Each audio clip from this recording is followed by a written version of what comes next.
அகிலம் நியூஸ் நேயர்களுக்கு வணக்கம். இன்றைய மதிய நேர பிரதான செய்திகள். முதலில் தலைப்புச் செய்திகள். லஞ்ச ஊழல் விசாரணை ஆணைக்குழுவில் ரணில் முன்னிலை. தேசிய மக்கள் சக்தியின் மே தின கொண்டாட்டங்கள் தொடர்பில் வெளியான அறிவிப்பு. கொழும்பு உள்ளிட்ட சில பகுதிகளில் காற்றின் தரம் குறித்து வெளியான தகவல். கிளிநொச்சியில் வெள்ளத்தில் மூழ்கிய பல வீடுகள். சிறைச்சாலை காவலர் இல்ல மது விருந்தில் பிரபல போதைப்பொருள் வர்த்தகர் உயிரிழப்பு. நாட்டை வந்தடைந்த வாகனங்கள் வாங்க உள்ளோருக்கு மகிழ்ச்சி தகவல். யாழ்ப்பாணத்தில் 2 உயிரிழப்பு. யாழில் இன்று பணிப்புறக்கணிப்பில் சுகாதார தரப்பினர் பெரும் அவதிக்குள்ளாக போகும் மக்கள். தொடர்பான விரிவான செய்திகள். லஞ்சம் அல்லது ஊழல் பற்றிய சார்தூதர்களை புலனாய்வு செய்வதற்கான ஆணைக்குழுவிற்கு முன்னாள் ஜனாதிபதி ரணில் விக்ரமசிங்க வருகை தந்துள்ளார்.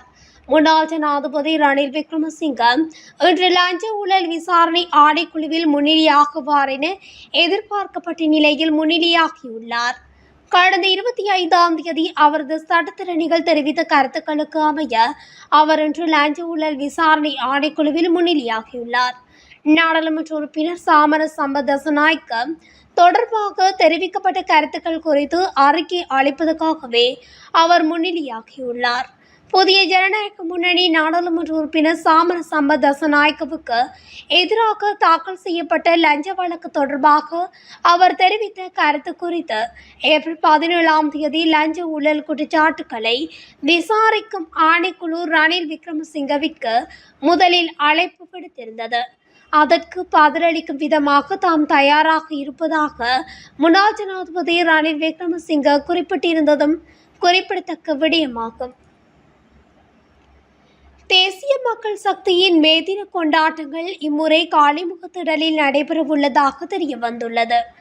ஆளும் கட்சியான தேசிய மக்கள் சக்தி அதன் பொதுமக்கள் ஆதரவை வெளிப்படுத்தும் வகையில் மே தின வைபவங்களை பிரமாண்டமான முறையில் நடாத்த ஏற்பாடுகளை மேற்கொண்டுள்ளது. ஜனாதிபதி அனுரகுமார் திசாநாயக்க, மக்கள் விடுதலை முன்னணியின் தலைவர் டில்வின் சில்வா, பிரதமர் ஹரணி அமரசூரிய ஆகியோரின் பங்களிப்புடன் மே தின நிகழ்வுகள் நடைபெறவுள்ளன. இதற்காக ஒவ்வொரு உள்ளூராட்சி மன்ற வட்டாரங்களில் இருந்தும் குறிப்பிடத்தக்க ஆதரவாளர்களை கொழும்புக்கு அழைத்து வர ஆளும் கட்சி திட்டமிட்டுள்ளது. எனினும் தேசிய மக்கள் சக்தியின் வழமையான மே தின ஊர்வலம் இம்முறை நடைபெற மாட்டாது என்றும் அறிவிக்கப்பட்டுள்ளது. கொழும்பு உள்ளிட்ட சில பகுதிகளில் காற்றின் தரம் ஆரோக்கியமான நிலையில் காணப்படும் என தெரிவிக்கப்பட்டுள்ளது. தேசிய கட்டிட ஆராய்ச்சி நிறுவனத்தின் சுற்றாடல் கற்கைகள் மற்றும் சேவைகள் பிரிவு மற்றும் வாகன போக்குவரத்து திணைக்களத்தின் வாகன புகை பரீட்சை நம்பிக்கை நிதியம் வெளியிட்டுள்ள அறிக்கையில் இந்த விடயம் தெரிவிக்கப்பட்டுள்ளது. கடந்த 24 மணி நேரத்தில் பெரும்பாலான நகரங்களில் காற்றின் தரம் மிதமான நிலையிலும் கொழும்பு 7, யாழ்ப்பாணம், நுவரெலியா, திருகோணமலை, முல்லைத்தீவு, மட்டக்களப்பு, களுத்துறை, அம்பாந்தோட்டை மற்றும் மொனராகலை ஆகிய இடங்களில் நல்ல நிலையிலும் காணப்பட்டது.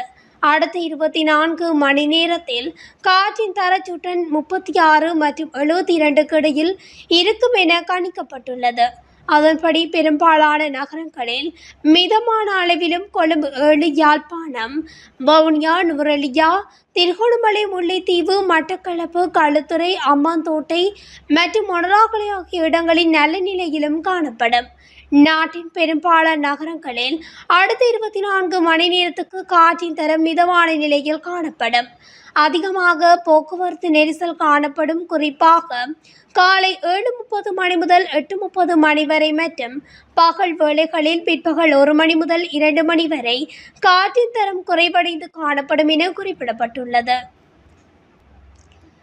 கிளிநொச்சியில் நேற்று பகல் சுமார் 1 மணி நேரம் பெய்த கடும் மழை காரணமாக ஆங்காங்கே வெள்ளம் ஏற்பட்டுள்ளது. பெரும்பாலான வீதிகளில் ஏற்பட்ட வெள்ளம் காரணமாக பொதுமக்களின் போக்குவரத்து சில மணி நேரம் நெருக்கடிக்குள் உள்ளாகியுள்ளது. அத்தோடு பொதுமக்களின் வீடுகளுக்குள்ளும் வெள்ள நீர் சென்றமையினால் அவர்களின் இயல்பு வாழ்க்கையும் பாதிப்படைந்துள்ளது. குறிப்பாக நகர்ப்புறங்களில் அமைக்கப்பட்டுள்ள முறையற்ற மதில்கள் காரணமாக வெள்ள நீர் வடிந்தோட முடியாத நிலையில் வீடுகளுக்குள்ளும் வீதிகளிலும் வெள்ளம் ஏற்பட்டுள்ளது. மகர சிறைச்சாலையில் காவலராக பணியாற்றும் ஒருவரின் இல்லத்தில் நடைபெற்ற மதுபான விருந்தில் பிரபல போதைப்பொருள் வர்த்தகர் ஒருவர் உயிரிழந்துள்ளார். இந்த சம்பவம் கொழும்பை அண்மித்த முள்ளேரியா பிரதேசத்தில் நடைபெற்றுள்ளது. குறித்த சிறைச்சாலை காவலர் மற்றும் போதைப்பொருள் வர்த்தகர் இன்னும் ஒரு நபர் ஆகியோர் மட்டுமே குறித்த மதுபான விருந்தில் கலந்து கொண்டுள்ளனர். இதன்போது அங்கொடை லொக்கா என்று அழைக்கப்படும் பிரபல பாதாள உலக புள்ளியின் சகாவான ஜுமேது எனும் நபர் உயிரிழந்துள்ளார். இவர் சில மாதங்களுக்கு முன்னர் போதைப்பொருள் மற்றும் சட்டவிரோத ஆயுதங்களை தன்வசம் வைத்திருந்த குற்றச்சாட்டில் கைது செய்யப்பட்டு அண்மையில் தான் விளக்கமறியலில் இருந்து வெளியிருந்தார். குறித்த மதுபான விருந்தில் கலந்து கொண்ட சுமேத உயிரிழந்த நிலையில் அதனை ஏற்பாடு செய்த சிறைச்சாலை காவலர் மற்றும் இன்னொரு நபர் ஆகியோர் கடுமையான பாதிப்புகளுடன் மருத்துவமனையில் அனுமதிக்கப்பட்டுள்ளனர். சம்பவம் தொடர்பில் முள்ளேரியா போலீசார் விசாரணைகளை முன்னெடுத்துள்ளனர். இலங்கையில் கடந்த சில வருடங்களாக நடைமுறைப்படுத்தப்பட்ட வாகன இறக்குமதி தடை தளர்த்தப்பட்ட நிலையில் ஆயிரக்கணக்கான வாகனங்கள் நாட்டை வந்தடைந்துள்ளது. அந்த வகையில் பயன்படுத்தப்பட்ட 1560 வாகனங்கள் ஹமாதோட்டி சர்வதேச துறைமுகத்துக்கு எடுத்து வரப்பட்டுள்ளதாக தகவல்கள் தெரிவிக்கின்றன. இலங்கையில் இறக்குமதி தடை நீக்கப்பட்ட பின்னர் துறைமுகத்துக்கு வந்த முதல் வாகன கப்பலாகும். ஜப்பானின் Toyota, Land Cruiser, Prado, BMW, Mercedes Benz, Toyota Raize, Honda Vezel, Daihatsu மற்றும் சுசுகி வேகன் ஆர் போன்ற பிரபலமான வாகனங்களும் இதில் உள்ளடங்கியுள்ளன. இதேவேளை மற்றொரு வாகன கப்பல் மே மாத ஆரம்பத்தில் துறைமுகத்துக்கு வர திட்டமிடப்பட்டுள்ளது. இதில் 3500 வாகனங்கள் எடுத்து வரப்படலாம் என்று எதிர்பார்க்கப்படுகிறது. இவ்வாறான நிலையில் அமெரிக்க ஜனாதிபதி டொனால்ட் ட்ரம்ப் விதித்த வரி, டாலர், பவுண்ட் போன்ற முக்கிய நாணயங்களின் பெறுமதியின் அதிகரிப்பு இலங்கையின் வாகன இறக்குமதியை கடுமையாக பாதித்துள்ளது. அத்துடன் ஜென் பெறுமதியில் ஏற்பட்ட அதிகரிப்பு காரணமாகவும் ஜப்பானில் இருந்து இறக்குமதி செய்யப்படும் வாகனத்தின் விலை சுமார் 20% அதிகரிக்கும் என்று எச்சரிக்கை விடுக்கப்பட்டுள்ளது. இலங்கை வாகன இறக்குமதியாளர்கள் சங்கத்தின் செயலாளர் அரோஷா ரோட்ரிகோ குறித்த விடயங்களை தெரிவித்துள்ளார். யாழ்ப்பாணத்தில் பெண்ணொருவரும் ஆணொருவரும் உயிரிழந்துள்ளனர். ஒருவர் காய்ச்சலினாலும் மற்றவர் அதீத வெப்பம் காரணமாகவும் உயிரிழந்துள்ளதாக கூறப்படுகின்றது. அந்த வகையில் யாழ்ப்பாணத்தில் காய்ச்சலால் பிடிக்கப்பட்டிருந்த பெண்ணொருவர் சிகிச்சை பலனின்றி உயிரிழந்துள்ளார். யாழ்ப்பாணம் கொழும்புத்துறை பகுதியைச் சேர்ந்த கமல்நாதன் ராஜபத்மினி வயது 56 என்பவரை உயிரிழந்துள்ளார். கடந்த 26ஆம் தேதி கடுமையான காய்ச்சலால் பிடிக்கப்பட்ட நிலையில் சிகிச்சைக்காக யாழ் போதனா வைத்தியசாலையில் அனுமதிக்கப்பட்ட நிலையிலே சிகிச்சை பலனின்றி நேற்றைய தினம் உயிரிழந்துள்ளார். அதேவேளை யாழ்ப்பாணத்தில் நிலவும் அதீத வெப்பம் காரணமாக முதியவர் ஒருவரும் உயிரிழந்துள்ளார். ஆறுமுகம் யோகராசா வயது 75 என்பவரே இவ்வாறு உயிரிழந்துள்ளார்.